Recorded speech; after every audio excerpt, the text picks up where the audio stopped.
Olá, uma ótima noite para você de casa. Tá no ar o Aparecida Debate, que é o seu lugar de reflexão, para que você se informe e forme a sua opinião. O tema do Aparecida Debate de hoje é educação na pandemia. Os impactos no ensino brasileiro e o que podemos esperar do futuro. Vamos primeiro aos números. De 2020 para cá, 5 milhões e 100 mil crianças e adolescentes ficaram sem aulas, sejam presenciais ou remotas. Os dados do Unicef, que é o Fundo das Nações Unidas para a Infância, mostraram que 1,5 milhão sequer estavam matriculados e 3 milhões e 700 mil, mesmo matriculados, não tinham acesso às atividades escolares, principalmente os mais pobres e vulneráveis. E a situação é mais preocupante para a faixa etária de 6 a 10 anos. De uma forma geral, a falta de internet banda larga afeta quase 4,5 milhões de estudantes no Brasil. E aí, vem as questões. O que será da educação depois da pandemia? Como recuperar o tempo perdido para grande parte de crianças e adolescentes? Como reorganizar o ensino e garantir o mínimo de qualidade para a formação dos alunos em seus diferentes níveis de aprendizagem? Como fica a saúde mental dos estudantes e a volta às aulas presenciais? Para nos ajudar a entender melhor o tema desta noite, convidamos para participar do programa de hoje Fernando Haddad, graduado em Direito pela Universidade de São Paulo, mestre em Economia e doutorado em Filosofia pela USP. É professor doutor do Departamento de Ciência Política da Faculdade de Filosofia, Letras e Ciências Humanas da Universidade de São Paulo e professor do INSPER. Foi ministro da Educação entre os anos de 2005 e 2012 e prefeito de São Paulo de 2013 a 2016. Uma ótima noite para você, Fernando, professor. Seja bem-vindo aqui na TV Aparecida e muito obrigado desde já por aceitar o nosso convite. Boa noite, Eduardo. Um prazer estar aqui com vocês. Prazer é todo nosso. Também conosco nessa noite a Priscila Cruz, que é graduada em Administração de Empresas pela Fundação Getúlio Vargas e em Direito pela Universidade de São Paulo. É mestre em Administração Pública, presidente executiva e cofundadora do Todos pela Educação. Priscila, nosso muito boa noite para você. Obrigado pela presença aqui no Aparecida Debate. Boa noite, Eduardo. Boa noite, Fernando. Prazer estar com vocês aqui. A alegria é toda nossa para a gente começar a discutir esse assunto tão importante para todos nós, porque a gente está falando dessa pandemia e que afetou e pegou em cheio principalmente a educação. Quem não fala, né, que os alunos, principalmente esses de uma faixa etária de 6 a 12 anos, que a gente mencionou aqui, sentiram bastante os efeitos dessa pandemia e principalmente das aulas que passaram de presenciais para remotas.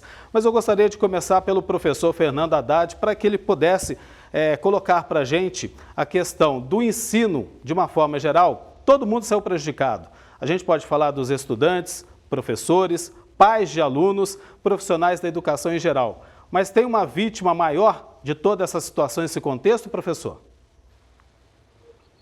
Olha, evidentemente, o educando, o estudante, é aquele que mais sai prejudicado. E eu tenho acompanhado o debate na esfera pública de educadores de todos os matizes, né? A Priscila Cruz é uma pessoa que acompanha há muito tempo, ela está sempre no debate público com posições responsáveis, e o que a gente vê é uma certa perplexidade diante do quadro que nós estamos vivendo, porque em função do prejuízo acadêmico, que está num volume exorbitante, um prejuízo acadêmico enorme, nós não vemos nenhum plano de ação, nem durante a pandemia, né? A gestão da pandemia ela foi mal feita em todas as suas dimensões, econômica, sanitária e também educacional, mas nem pensando o pós-pandemia. Quer dizer, não há um plano negociado com a sociedade, famílias, magistério, gestores públicos. Não há um pacto de como, depois da pandemia, nós conseguirmos recuperar o atraso acadêmico, que é inevitável. Seria inevitável de qualquer maneira, mas ele se acumulou de uma forma exageradíssima, né? Pela falta de gestão dos interesses públicos, né? Nas várias dimensões da atuação do Estado brasileiro. Então, o que me preocupa como ex-ministro, como professor, é a falta não só de gestão da crise, nós estamos ainda em meio à pandemia, temos até o risco de um recrudescimento pela terceira vez, né, uma terceira onda pandêmica, mas a falta de orientação por parte do Ministério da Educação. Então eu vejo com muita preocupação e algo haverá de ser feito. E nós não podemos esperar 2023, 2024 para tomar as medidas necessárias para que os estudantes tenham minorado o seu prejuízo acadêmico. Priscila, para você, quem é o maior prejudicado, a maior vítima da pandemia na área da educação quando a gente fala do ensino brasileiro? Sim. Bom, o Fernando falou bem, queria aqui acrescentar alguns pontos.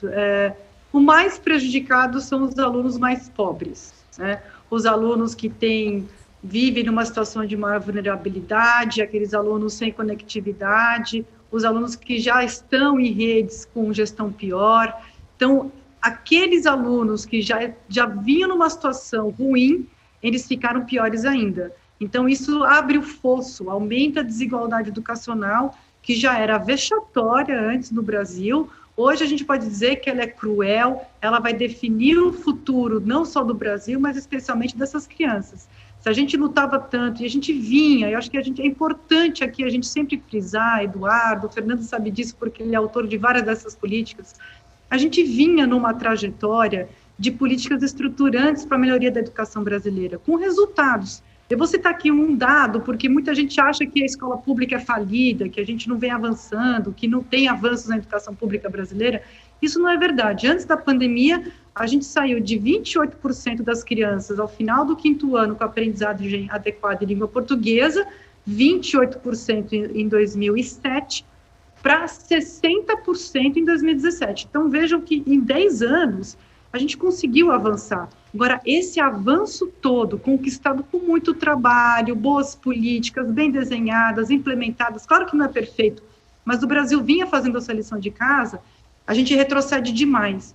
E esse retrocesso, não dá para a gente deixar de dizer, esse retrocesso na educação é decorrência dessa falta de conectividade, do fechamento das escolas. E por que o Brasil é um recordista de fechamento das escolas? A gente já está chegando em 14 meses de escolas fechadas, por conta do descontrole da pandemia, por conta de um governo negacionista, porque a gente não comprou vacina, a gente não consegue vacinar os professores, a gente tem um patamar da pandemia muito grande ainda, então fica mais difícil fazer a retomada das aulas presenciais, que é só com aula presencial que será possível a gente recuperar esse atraso. E esse movimento de retorno às aulas presenciais, ele tem sido muito dificultado por conta do descontrole da pandemia. E existe uma razão, né? A gente consegue enxergar os responsáveis desse descontrole. Então é importante que a gente tenha em mente essa cadeia toda. A educação, ela não está isolada das outras políticas. A educação, nesse caso, ela tem sofrido demais por conta desse descontrole. E quem mais sofre são os alunos mais pobres.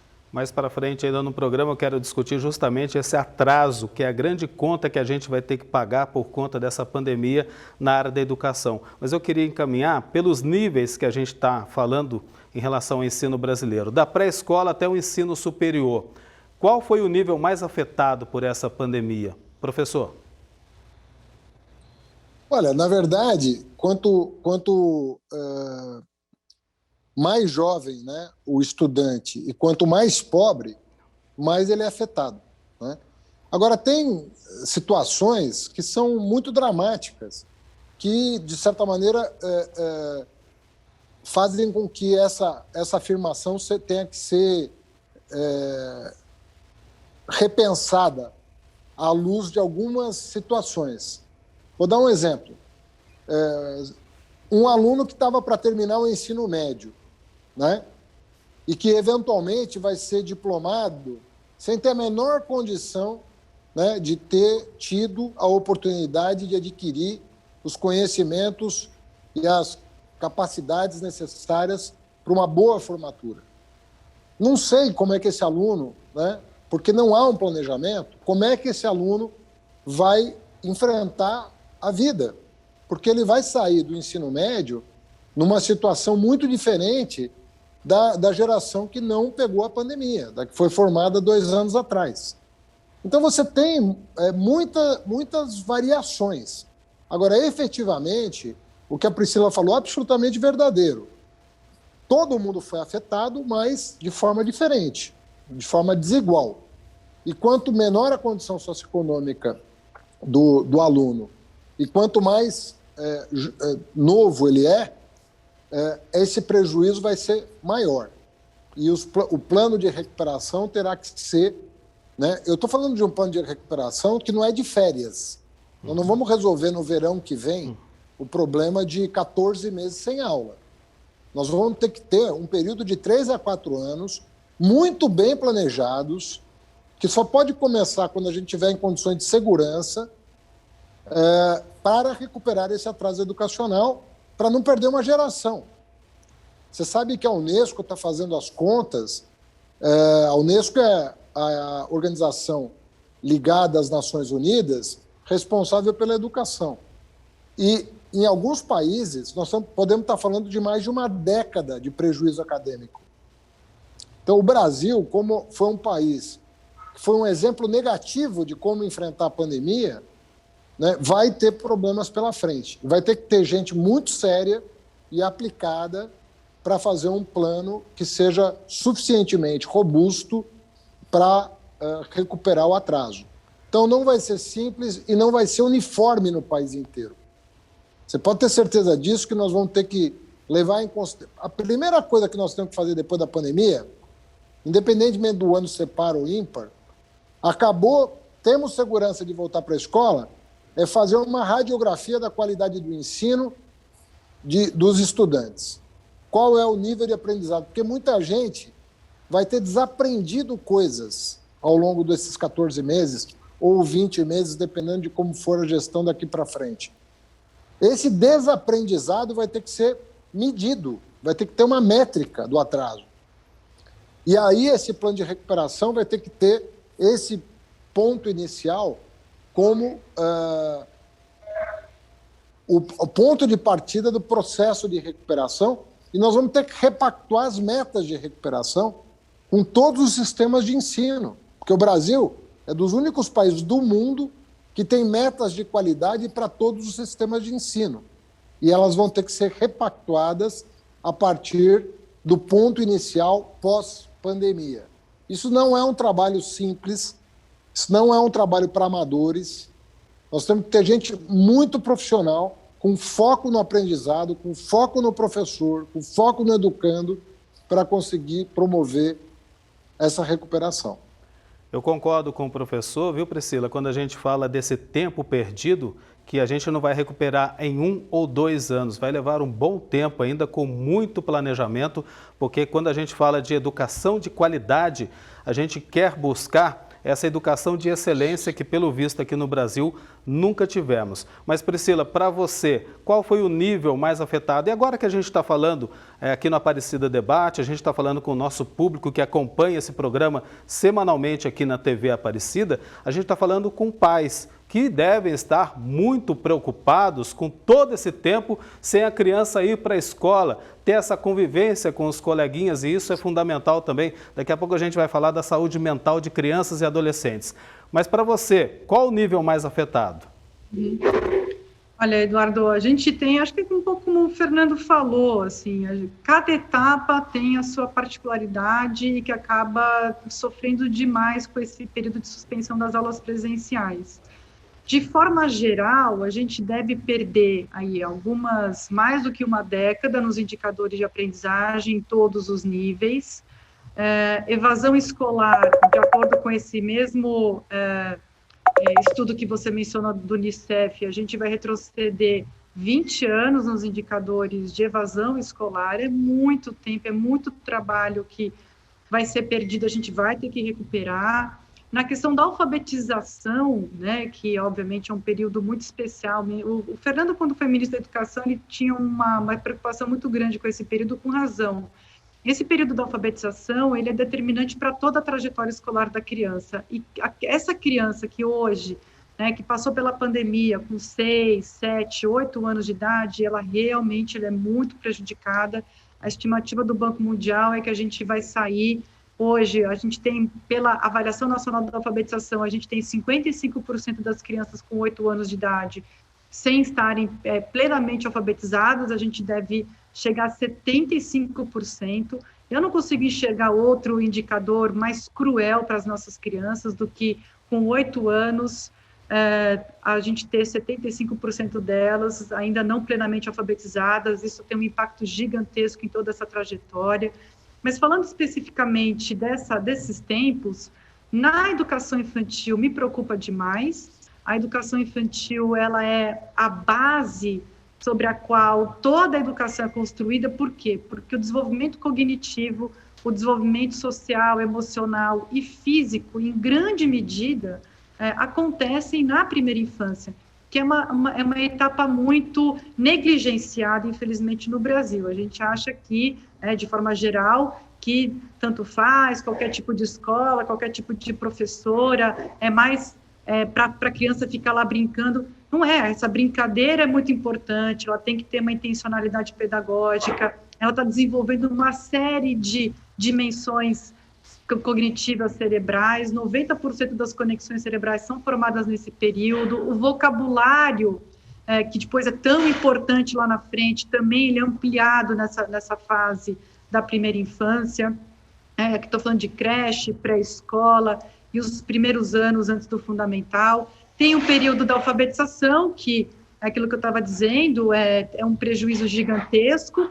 Depois vem o finalzinho do Fundamental 1, Fundamental 2 também já tem um histórico de dificuldades no Brasil, é a etapa que menos cresce, é a etapa que menos tem atenção por parte do poder público, então também está sofrendo, é um período complicado. Acho que quem tem filhos nessa idade, né, que está do 6º ao 9º ano, aquela entrada na adolescência, aquele 1 milhão de dúvidas, a socialização que muda muito, e o fato deles estarem longe da escola, isso pode sim afetar bastante o desenvolvimento deles. E o ensino médio é aquela parte final da educação básica, é a etapa anterior ao ensino superior, né, para aqueles que vão seguir o ensino superior, é aquele momento de conclusão da educação básica, então perder também esse momento. Então, quer dizer, no fundo, toda essa trajetória perde muito, e é muito importante que a gente tenha em mente que não é só aprendizagem, é o desenvolvimento em várias dimensões. E a escola, por isso que a gente tem que ser muito crítico em relação ao ensino domiciliar, homeschooling, porque a escola pública, como local coletivo, de convivência com os diferentes, de convivência com adultos que não são os pais, que não são da família, que têm visões de mundo diferentes, que você pode ter o respeito a opiniões que são diversas das opiniões da família, em que você pode ter atividades muito diferentes daquilo que você costuma ter na sua família. É esse espaço coletivo que a gente precisa preservar. Por isso que esse plano que o Fernando menciona, um grande plano nacional de retomada das aulas presenciais, com um bom planejamento, uma boa execução para poder recuperar tudo isso, ele é fundamental, porque senão a gente realmente corre o risco de perder uma geração inteira, e a gente não pode deixar isso acontecer, principalmente com essas crianças e jovens mais vulneráveis, mais pobres, que dependem de cada um de nós para lutar por eles. Vocês acabaram respondendo um pouquinho como ficou a aprendizagem dos estudantes durante todo esse ano de pandemia em que afastou os alunos das salas de aula. E agora, principalmente, que os pais querem saber e os alunos mais prejudicados. Dá para recuperar o tempo perdido, professor? Bom, acho que uma das coisas muito importantes que a Priscila falou e que eu gostaria de retomar é a ideia que é clássica em educação do ambiente da escola. É evidente que a família tem um papel fundamental na formação, né, dos seus filhos. Isso é incontornável. Mas o que a gente chama de transmissão vertical, que é de pais para filhos, ela tem que ser complementada com a transmissão oblíqua, que é dos outros adultos para os filhos, e horizontal, que é a convivência entre os pares. Você conviver com gente da tua idade, um pouquinho mais velha, um pouquinho mais nova, e muito diferente de você, de todo jeito diferente de você. Então você vai conviver na escola com gente diferente da tua família. Você vai conviver com uma comunidade ampliada que vai te dar a dimensão do que é a vida, para além do ensino técnico, vamos dizer assim, né, da matemática, da gramática, da língua portuguesa, das ciências da natureza e assim por diante. Então, o processo de educação é um processo complexo, né? Não é um processo simples. É um processo que tem várias dimensões. A dimensão da sociabilidade, a dimensão da formação da personalidade do educando, que é tão mais complexa quanto mais ele interagir com as pessoas iguais e diferentes dele, com contato com as ciências, com os objetos que vão ser analisados em laboratório, em sala de aula e assim por diante, com o debate, que necessariamente implica mais do que uma pessoa, você tem que debater, e de pontos de vista diferentes do seu, até para que o seu ponto de vista se fortaleça ou se transforme no debate de ideias. Então, não é uma coisa simples educar, é uma coisa complexa. Mas a humanidade aprendeu a fazer isso, né? Num certo sentido, aprendeu. Temos muito ainda o que evoluir, não apenas no Brasil, mas no mundo, em termos de educação. Uma educação mais libertária, uma educação mais instigante, mais sedutora. O mundo inteiro busca fórmulas inovadoras. Mas ninguém aprendeu ainda outra fórmula que não passe pelo processo de socialização do estudante. Então, todo e qualquer plano de recuperação, primeiro, tem que fazer um balanço do atraso, do prejuízo acadêmico. E, conforme eu disse, saindo no pós-pandemia, nós temos que ter uma radiografia do desastre que aconteceu no Brasil. E, infelizmente, será grande, justamente por aquilo que eu e a Priscila comentávamos. A falta de gestão em outros setores acabou afetando a educação drasticamente. É um setor que ainda não recebeu a atenção da imprensa, porque não está no foco das atenções. Nós estamos olhando com razão para a questão sanitária, que envolve a vida das pessoas, e para a questão da renda, que envolve a fome e a miséria que assolam o país. Mas já já nós vamos ter que enfrentar o debate educacional. É possível enfrentar? Muito possível. Mas, como eu disse, sem gabinete de crise, sem equipe técnica, sem plano de recuperação, sem profissionalismo na gestão, vai ficar difícil. Agora, nós temos no Brasil pessoas altamente recomendadas para essa tarefa. Não faltam profissionais à altura do desafio. Agora, é evidente que o Ministério da Educação sabe que tem municípios muito pobres, tem municípios muito pequenos, que não têm um apoio técnico nativo, vamos dizer assim, né, que tem que muitas vezes receber orientação do Ministério da Educação, né, porque depende muito da complexidade da tarefa, vai exigir parceria federativa. Então, isso também o Ministério aprendeu a fazer ao longo dos anos. Os estados aprenderam a fazer ao longo dos anos. Então, vai ter que ter um pacto federativo, né? Nós vamos ter que também saber trabalhar. E esse clima que tem no país hoje, de briga de governador e prefeito com o presidente, é a pior coisa que pode acontecer. Se a União não se entender com estados e municípios, não coordenar as ações, vai ficar mais difícil. Então, a resposta é sim, e nós temos capacidade técnica para isso, instalada. Nós temos grandes profissionais, grandes educadores no Brasil. Nós evoluímos muito da Constituição de 88 para cá. Antes era uma tragédia a educação brasileira. De 88 para cá, a coisa começou a entrar nos eixos. E nós temos, portanto, capacidade técnica para enfrentar o desafio que está colocado pela pandemia. Grande desafio, né, professor? Agora o Fernando falou muito bem da questão da desigualdade social, desigualdade econômica, que é de longa data aqui no Brasil, mas que também acabou sendo evidenciada também na educação, né? Porque quando a gente fala de internet, de aparelho de telefone celular, muitas crianças e muitas famílias não dispunham dessa tecnologia para que os alunos pudessem acompanhar remotamente as aulas, a continuidade desse aprendizado. E isso ficou evidente, né, Priscila, durante esse período de pandemia. Agora, você também converge junto com o professor? Dá para recuperar o tempo perdido? Uhum. Bom, então são duas perguntas. A primeira, a gente de fato, o fechamento das escolas e o ensino remoto, eram as estratégias necessárias para a pandemia, o mundo inteiro agiu dessa mesma forma. A questão é que no Brasil, a gente, até por conta do descontrole da pandemia e também pela descoordenação, especialmente do governo federal, o governo federal ele é responsável pela organização e coordenação do Sistema Nacional de Educação. Então, cada rede de ensino ela é responsável pela gestão da sua rede, mas a coordenação das políticas nacionais, essa é uma atribuição do governo federal. Eu não me lembro, estudando toda a história da educação brasileira, não existiu nenhum período em que essa coordenação foi mais necessária.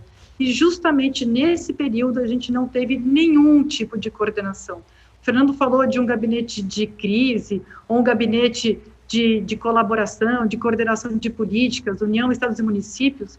A gente passou longe disso.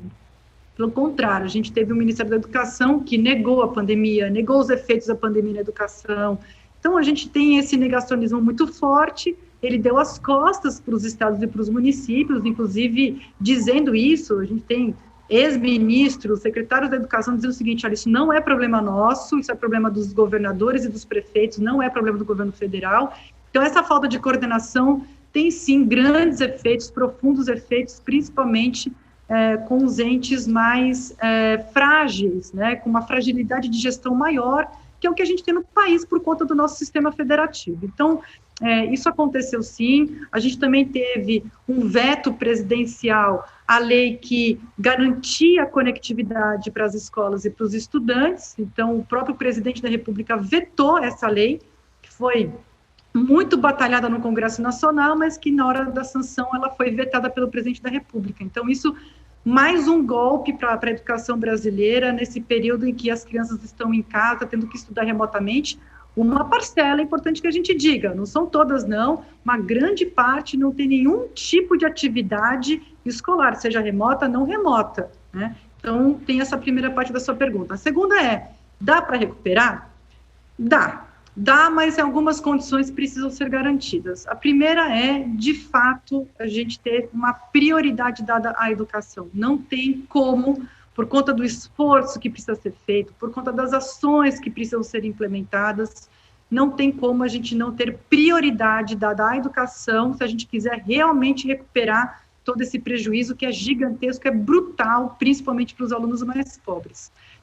Então, esse é um primeiro ponto. Segundo, tem que ter pessoas, eu concordo com o Fernando, a gente tem muita gente preparada, a gente não precisaria ter o ministro que a gente tem, a gente não precisaria ter o corpo técnico que hoje a gente tem no Ministério da Educação e também em algumas outras secretarias. A gente tem gente que estuda, gente que sabe observar umas boas experiências, sabe dar escala às boas experiências do Brasil que a gente tem. A gente tem a alfabetização no Ceará, a gente tem o ensino médio de Pernambuco, a gente tem o tempo integral aqui em São Paulo também. Então, a gente tem boas experiências, a gente tem bons gestores, mas precisa ter isso. E quais são os passos para recuperar? Vou ser muito sintética aqui nessa resposta. O Fernando falou em avaliação diagnóstica, ela é o ponto zero, óbvio, a gente tem que entender qual que é a situação. Depois, a partir disso, tem que mudar o calendário das escolas, ampliar o turno, porque a gente vai ter que ter mais horas de aula, então o turno integral é fundamental nesse momento de recuperação, nova formação de professores, acolhimento de professores e alunos, eu sei que depois a gente vai falar sobre saúde mental, então eu vou falar um pouquinho mais disso lá na frente, processo estruturado de reforço e recuperação, então tem uma série de ações e elas são muito bem mapeadas hoje no país. Ninguém pode dizer que não sabe, que não tem acesso, está absolutamente mapeado, a gente tem boas experiências em outros países, boas experiências aqui no Brasil, todas elas muito bem documentadas, articuladas, o próprio Todos pela Educação fez uma série de documentos para orientar secretários estaduais e municipais de educação com o detalhamento dessas políticas todas. Agora, por isso que eu sempre volto para a questão política e do querer fazer.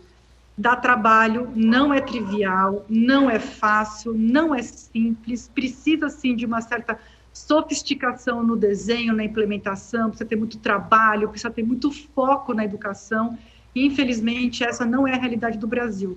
E eu encerro dizendo, olha, o maior erro histórico do Brasil, eu não tenho a menor dúvida, o maior erro histórico do Brasil foi não ter priorizado a educação. A gente precisa quebrar esse histórico e colocar as pessoas na frente de tudo. Se a gente não preparar essa nova geração, se a gente não conseguir recuperar essa educação perdida, a gente vai sofrer consequências no campo econômico, segurança pública, na nossa cidadania, na proteção da nossa democracia, porque a educação ela tem repercussões múltiplas em muitas dimensões da sociedade. Então, a gente precisa concluir essa tarefa, talvez seja, acredito que seja, a tarefa mais importante da nossa geração, recuperar a educação e fazer avançar. Até porque, né, quando a gente fala de educação, é o único meio que pode proporcionar esse crescimento humano. A Priscila citou, para a gente começar a conversar agora, sobre uma questão muito séria que apareceu na educação durante esse período de pandemia, que é a saúde mental de crianças e adolescentes, estudantes de uma forma geral. Eu sou pai de aluno, uma criança do ensino fundamental, e vejo no dia a dia, dentro de casa, como esse distanciamento da escola, dos colegas, dos professores, afetou sim emocionalmente o meu filho, e daí a gente pode sim generalizar para todas as crianças de uma forma geral. Quando a gente fala, professor, de saúde mental de crianças e adolescentes, porque o aprender não é apenas tirar notas e passar de ano, é sociabilizar, essa convivência com os outros, com os demais. Estou certo nesse caminho para a gente começar a discutir esse problema que é muito sério, professor? Olha, a Priscila listou aí um conjunto de medidas, né? Ampliação da jornada, estruturação de projetos de recuperação, você tem que ter produtos estruturados para isso. Nós não temos disponível. Isso já deveria estar sendo feito, inclusive, né? Como é que você vai... Tem a questão do tempo zero, né? Que é você fazer a avaliação diagnóstica e, a partir dela, fazer um plano. E nós vamos ter situações muito diferentes no país, né? Então, nós vamos ter que saber lidar com retrocessos enormes e com retrocessos não tão grandes. E vamos ter munição, temos que municiar os gestores públicos com a melhor informação sobre como enfrentar. E tem coisas que vão ser surpreendentes negativamente. Uma delas, eu tenho quase certeza, vai ser a maneira como essas crianças vão voltar para a escola. Quer dizer, algum tipo de, entre aspas, sequela, né, que é recuperável também, todo mundo vai ter, porque os adultos estão tendo. Acho que nenhum de nós ficou incólume em relação a essa pandemia. Você imagina uma criança passar mais de um ano longe dos amigos, longe, né, das pessoas em geral, de quem eles gostam. Essas pessoas têm vínculos, né, afetivos com uma série de pessoas, né, com os amiguinhos, com a professora.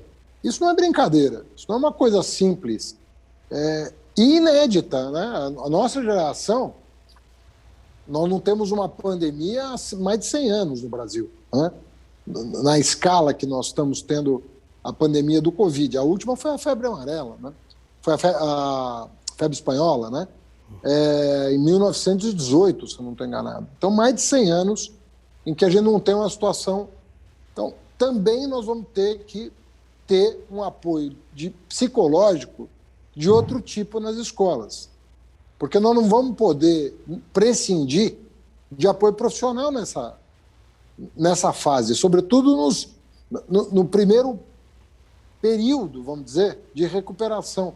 Nós vamos ter que ter uma avaliação também dos efeitos psicológicos causados. E eu garanto para você que professores também precisarão de apoio, porque às vezes eu ouço falar muito, né, de quem não entende nada de educação. O professor está em casa, celebrando não ter aula. Isso é um absurdo, você falar contra uma categoria profissional. Ele também está, como qualquer outro profissional, ele está sofrendo as consequências da pandemia e, à volta às aulas, vai ter que ter um processo de adaptação com apoio profissional. Então, nós não vamos poder prescindir deste apoio profissional por parte do setor da saúde, voltado para a educação. Então, quando a gente fala em planejamento, né, da educação, quais os outros setores da administração pública que vão ter que ser mobilizados para apoiar a escola pública? É óbvio que a assistência social vai ter que ser mobilizada.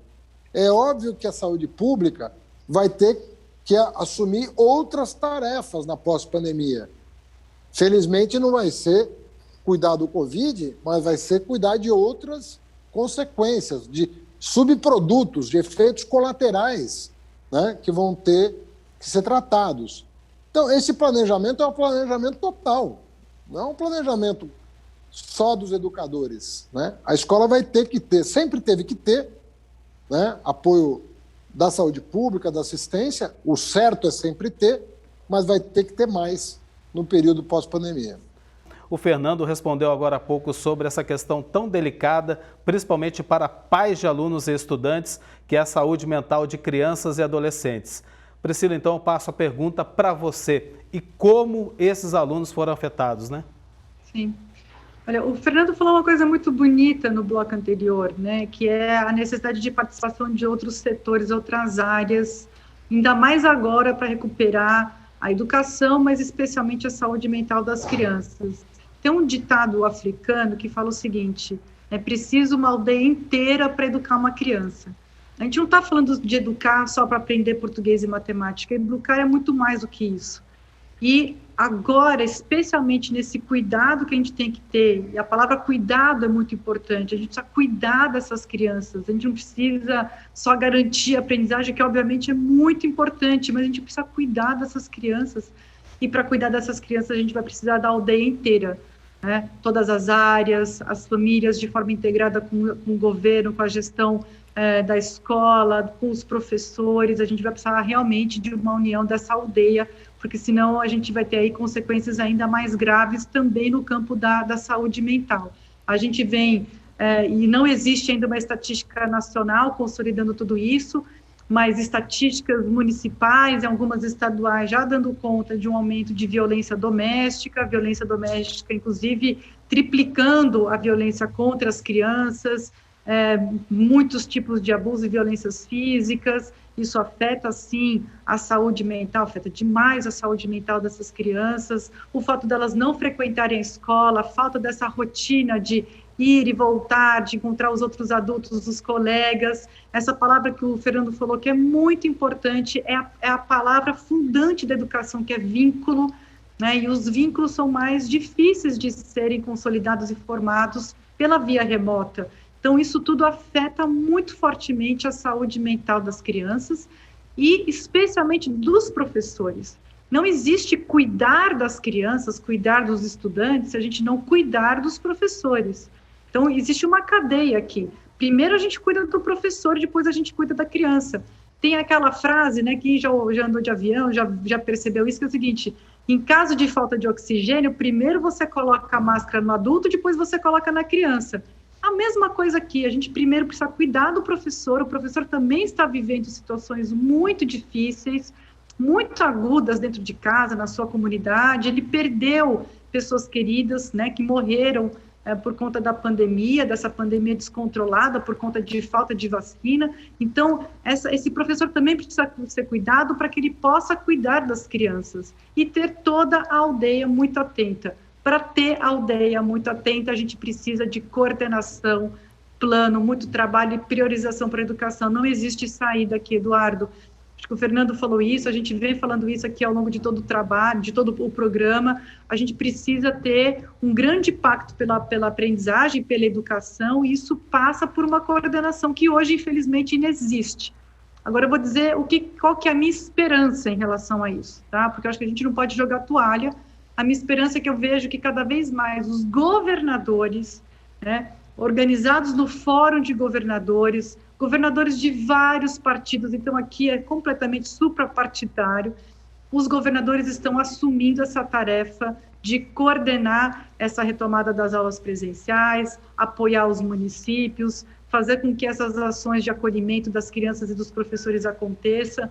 Então, eu vejo agora como no curto prazo, enquanto a gente não tem uma renovação maior lá na frente, a gente tem aí um trabalho muito poderoso que vem crescendo por parte dos governadores, o coletivo dos governadores brasileiros.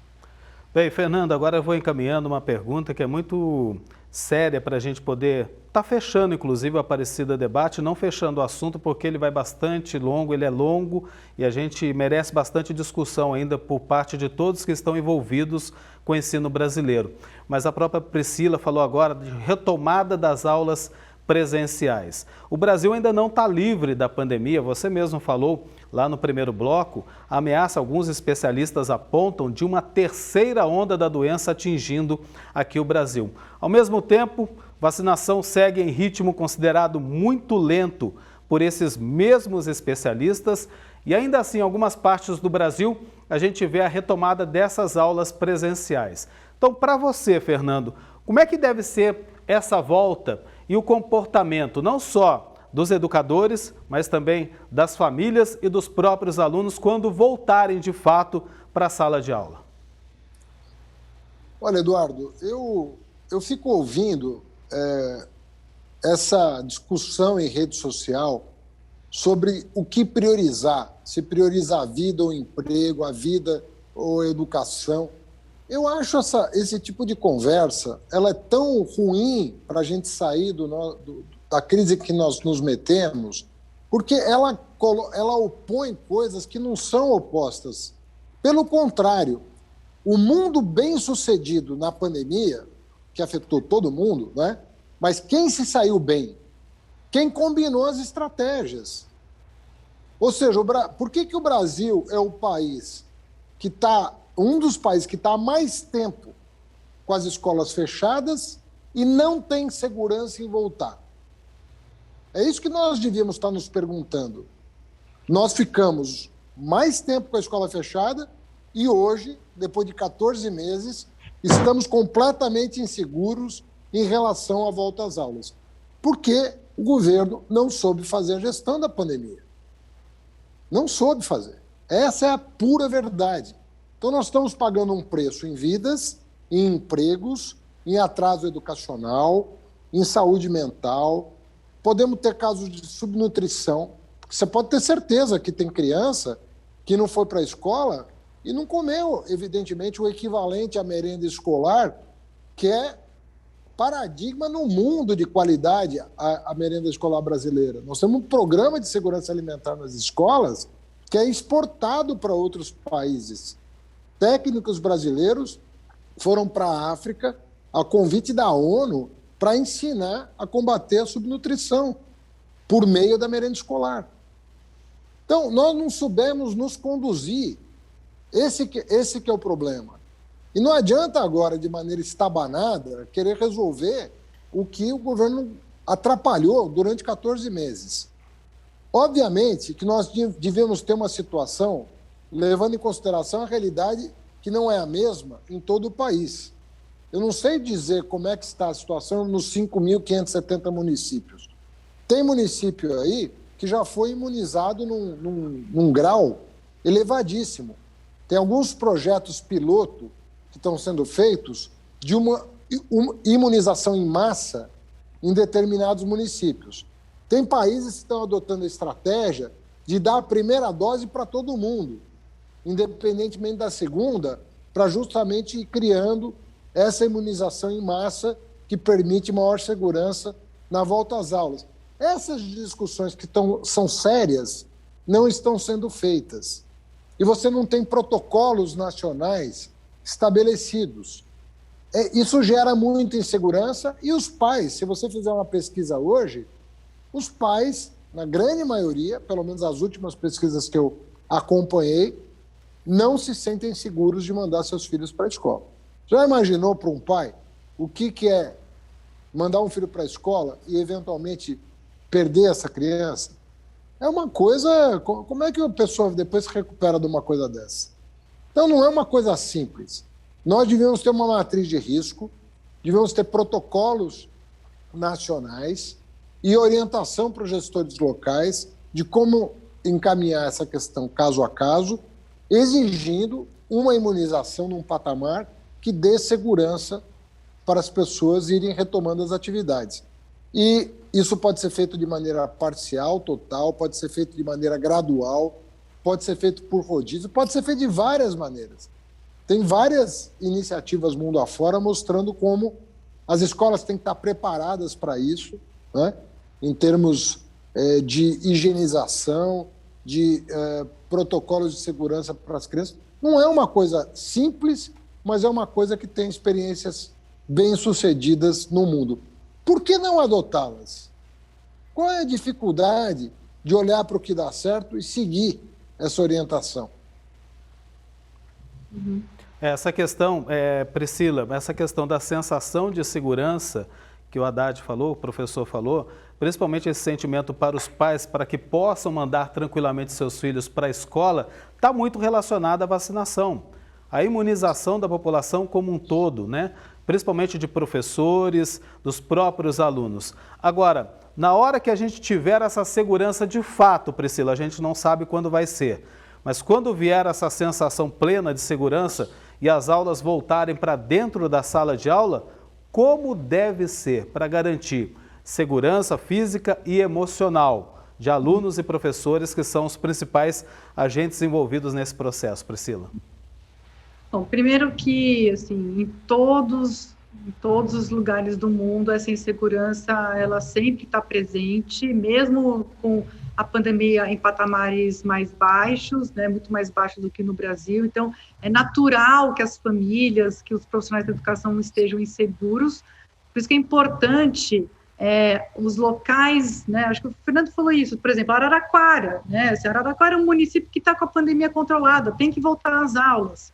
A gente tem outros municípios que estão com uma pandemia ainda muito alta, não dá para voltar às aulas, mas é importante porque cada volta às aulas vale a pena. A gente tem 56% dos alunos estudam em escolas com quadras cobertas.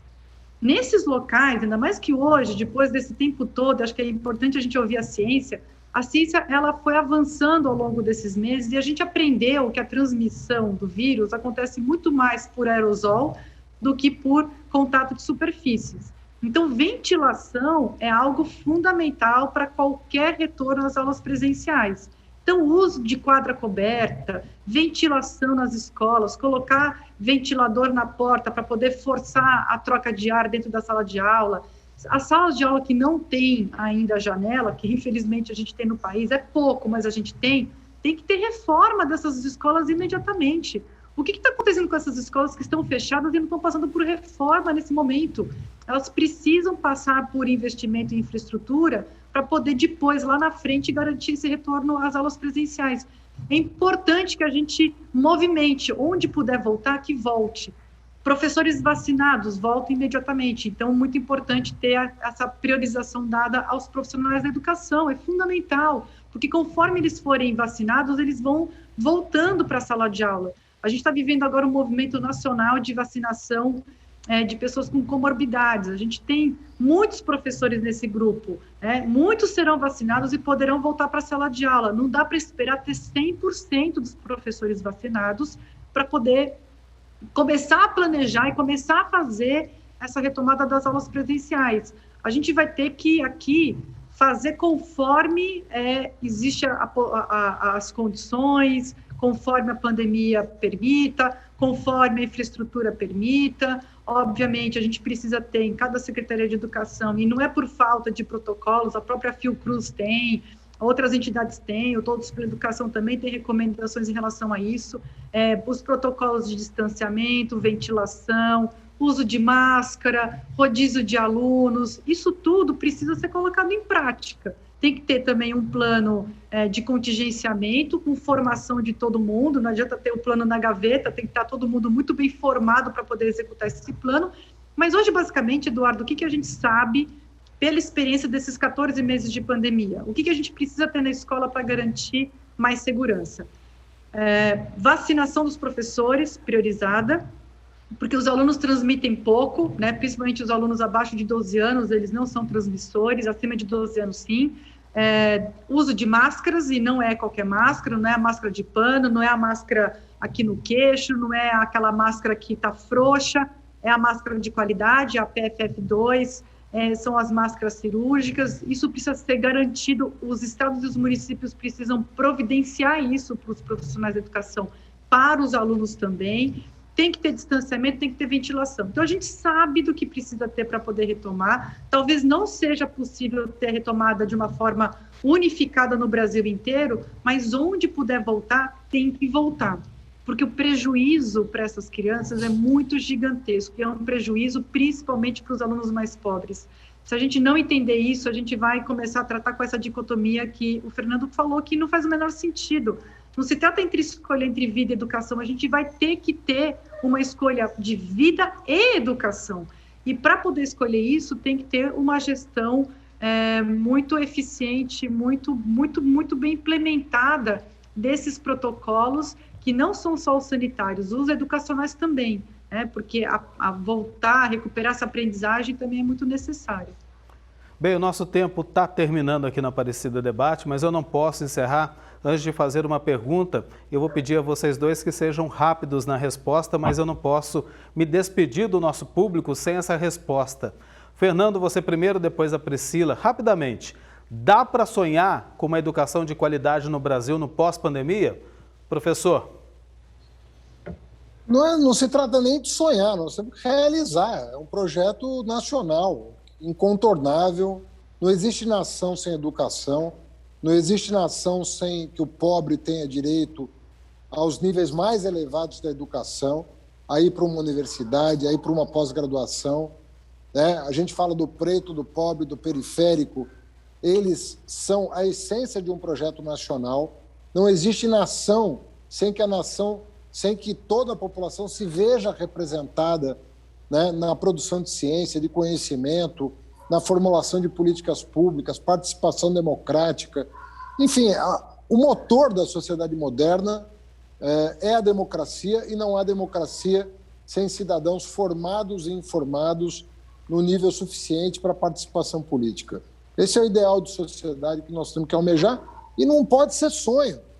É um sonho que tem que ser concretizado a cada dia com muito trabalho, porque também não se está no dedo para criar um sistema de educação ideal. É um trabalho diário. Você acorda cedo, dorme tarde para fazer com que as coisas aconteçam. Não tem outro jeito. E com engajamento social, porque não é uma andorinha que vai fazer esse verão. É o engajamento das famílias, do magistério, dos próprios educandos e suas famílias. É a aldeia toda, como disse a Priscila. Não tem saída para isso, e o Brasil não tem saída sem isso, porque nenhuma cidade se desenvolveu sem isso. Priscila, rapidinho, eu vou... Aqui, viu, Eduardo? Desculpa, professor. Não, fica o meu abraço pela iniciativa da TV Aparecida, meu abraço para o Dom Orlando. Muito importante essa iniciativa. Eu que agradeço desde já, mas, Priscila, eu vou trocar o termo então, né? Eu vou trocar o sonho pela esperança. A gente pode ter esperança? Eduardo, então agora você me deu uma deixa muito boa. Tem uma frase que eu gosto muito do Santo Agostinho, que ele fala o seguinte: a esperança tem duas filhas lindas, a indignação e a coragem. A indignação porque a gente não pode aceitar as coisas como elas estão. Não dá para a gente aceitar crianças em casa sofrendo, subnutridas, sofrendo inclusive violência física. Não dá para a gente aceitar um jovem que se forma no ensino médio sem aprender. Não dá para a gente deixar de se indignar com tudo isso que a gente está vendo no Brasil, esse descontrole da pandemia que acaba afetando de forma muito brutal a educação. Mas a gente precisa ter coragem de fazer diferente, coragem de cobrar, coragem de dizer não é assim que se faz. A gente precisa ter coragem para fazer um plano ambicioso para a educação brasileira, para que a gente tenha um grande pacto, um pacto suprapartidário, que a gente esqueça o ódio, que a gente esqueça as tribos diferentes, esses ataques todos que estão acontecendo no Brasil. A gente precisa colocar a educação acima disso tudo. Então, a coragem para mudar é muito fundamental. Eu tenho, assim, uma esperança gigantesca, porque o Brasil sabe fazer, o Brasil ele vem mostrando que com esse trabalho duro que o Fernando falou, que com trabalho acertado, às vezes caindo, levantando, aprendendo, a gente vinha melhorando a educação brasileira. A escola pública é a instituição mais vitoriosa da nossa república. A escola pública ela é vitoriosa no Brasil. A gente tem essa história por trás da gente. Então, a gente tem uma obrigação aqui, e eu estou aqui com o Santo Agostinho. A gente tem que estar muito indignados, é importante isso para criar esse senso de urgência, mas tem que ter coragem para mudar. E para ter coragem para mudar, talvez a principal mudança seja, de fato, não da boca para fora, não essa retórica vazia como a gente vê por aí, de fato abraçar a educação como uma grande prioridade desse país. Aí sim, aí estou com Santo Agostinho, aí estou com esperança, porque é assim que a gente vai fazer a mudança. E assim a gente encerra o Aparecida Debate. Hoje falamos sobre a educação na pandemia, os impactos no ensino brasileiro e o que podemos esperar do futuro. De 2020 para cá, 5 milhões e 100 mil crianças e adolescentes ficaram sem aulas, sejam presenciais ou remotas. Os dados do Unicef, o Fundo das Nações Unidas para a Infância, mostraram que 1,5 milhão sequer estavam matriculados e 3 milhões e 700 mil, mesmo matriculados, não tinham acesso às atividades escolares, principalmente os mais pobres e vulneráveis. Realidade que impõe um grande desafio para o país no pós-pandemia. Contamos com a participação via internet do Fernando Haddad, graduado em Direito pela Universidade de São Paulo, é mestre em Economia e doutorado em Filosofia pela USP, professor doutor do Departamento de Ciência Política da Faculdade de Filosofia, Letras e Ciências Humanas da Universidade de São Paulo, professor do INSPER, foi ministro da Educação entre os anos de 2005 e 2012 e prefeito de São Paulo de 2013 a 2016. Boa noite, professor. Muito obrigado por atender o nosso convite e participar desse Aparecida Debate.